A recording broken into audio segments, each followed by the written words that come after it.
Michael van Gerwen, world champion, world number one, father, holder of countless records in the sport, but you've had to work hard for this, haven't you? This hasn't come completely easily for you. Let's go back a few years. You didn't blow everyone away to start with. You didn't beat everyone as easily as you did now. What was it like when you first started playing professional darts? When I first started, of course a while ago, there was not on the PC, was in the video. Everything went well. I was number one in the video. Then I thought I'm going to make a great move to move over to the PDC, but then you're meeting the big boys, and I was only a young boy. I was traveling on my own. Of course, I had Vincent with me, but as a young boy, you're not traveling with your mommy and daddy anymore, of course, and then everything gets a bit tougher, and you learn a lot.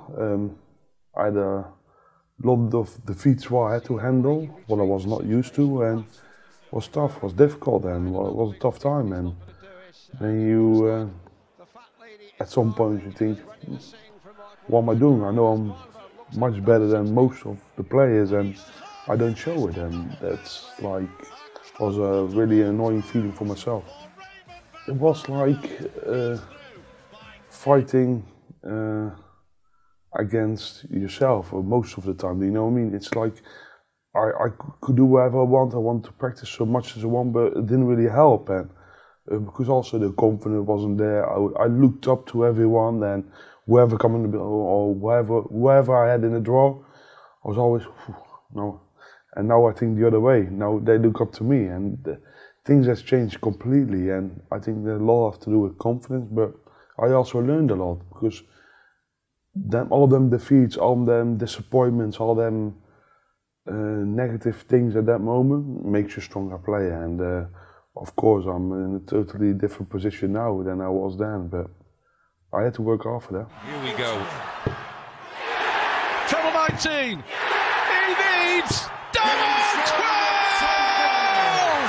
from Magical My Daughter at the UK Open. Wow. Magical, mighty Michael van Gerwen. Wow. Which tournament do you think you remember as the moment that you said to the world, I'm the best in the business, I'm better than all of you? Ooh, that's difficult to. Of course, the first televised tournament I won was the Grand Prix, but that was not what I was thinking afterwards. I always believe I'm the best in the world, because you have to believe that. If you don't believe that, you think I'm a top 20 player in the world. You always will be a top 20 player. You want to be the best in what you do, and then it needs to make a lot of sacrifices, and that takes a lot of time. But the absolute click, I think the time in between the Grand Slam of darts and the World Championship, and that was because I was runner-up in the Grand Slam of darts, runner-up in the World Championship, but that point made me a stronger player, because hold on, when you can reach finals, you also can win tournaments, simple as that, and you have to believe in that. And then afterwards, I played the Premier League, and I was very dominant in the Premier League, and played Phil Taylor, and I had a fantastic 1-3-2 finish for the match against him. And at that point you think, hey, I got him where you want to. And from there on, I think I had a fantastic last 3, 4, 5 years. Let's go to Aberdeen, the Premier League. Michael Smith, 123.4. It's mind-blowing. For an average player, for a professional player, that's unheard of. Just talk us through that. I still missed 3 darts for 132 average, 130 average. 3 darts double 8, and last dart I didn't even hit it with my first dart, was a lot higher, but that's sometimes when you play a fast player and you're in your zone, then you feel well, and sometimes you think you play like a robot at that stage, and then you cannot miss. You got a feeling you cannot miss, and that's the best feeling what you can have in the world, trust me. Let's talk about the trophy behind you. Let's talk about the World Championship a bit. That first one. My trophy. Well, at the moment it is your trophy, but that first one, was that the most special moment in your darting career? Yes, of course. It was always a dream of me to become world champion, and then when you become world champion, you want to win it again. And I put so much pressure the 2 years afterwards on my shoulders, and not only myself, I think everyone, that I made a few mistakes in them World Championships when the boat Gary won, and that's one of them things. It can happen because it's like I'm also human, and sometimes you learn even more of that. But and the year after Gary won his last one, I probably won everything in that year what you could have won, and there was only one tournament left, and yeah,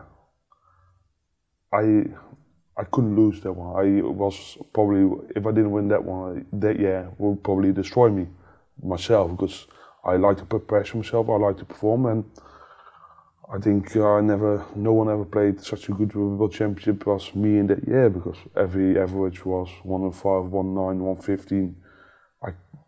I couldn't miss in that one, and I think that was a special year for me, and hope I can continue them good performances.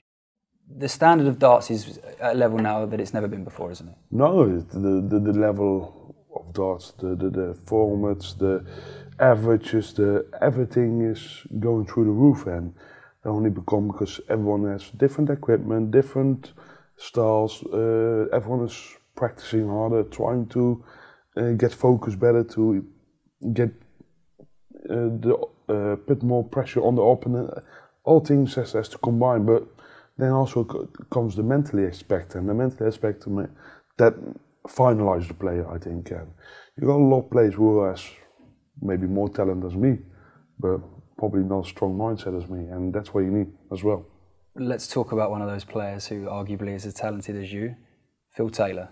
You've said before, the greatest player, you've said, the most successful, no doubt. Yes, no doubt. But you've said you're better. I'm better, yeah. I think I'm better. I think a lot of people agree with me. I'm not the most successful, no, that's true. But if you look at all my games, and I honestly think Phil Taylor on his top and I'm on the top, I think I will beat him. But then everything needs to be right as well. But